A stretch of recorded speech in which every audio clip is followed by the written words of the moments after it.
मुख्यमंत्री आमचा कोण आहे हे ठरलंय असं विधान रावसाहेब दानवेंनी केलं। वरिष्ठांचा शिक्का बसत नाही तोवर मुख्यमंत्री पदाचं नाव माहीत असलं तरी जाहीर होणार नाही असंही दानवेंनी म्हटलेलं आहे। तर यावेळेस त्यांनी उद्धव ठाकरेंसोबत असते तर आणखीन बहुमत वाढलं असतं असंही म्हटलेलं आहे। माझी आजची भेट जी त्यांच्याशी झाली ती काही मुख्यमंत्री पदाच्या चर्चेच्या संदर्भात झाली नाही।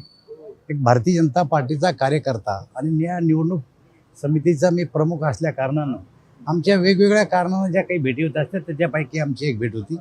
एक गोष्ट खरी की 5 तारखेला भारतीय जनता पार्टीच्या मुख्यमंत्र्याचं शपथग्रहण आहे आणि शपथग्रहण करण्या अगोदर आमच्या विधिमंडळ पक्षाची बैठक होईल, त्यामध्ये नेता निवडला जाईल आणि नेता निवडीच्या नंतर आमचा मुख्यमंत्री पदाचा उमेदवार जाहीर केला जाईल। 2019ला जी आमची मेजॉरिटी जवळपास 165-67 आली होती, त्या टायमाला जर कधी शिवसेना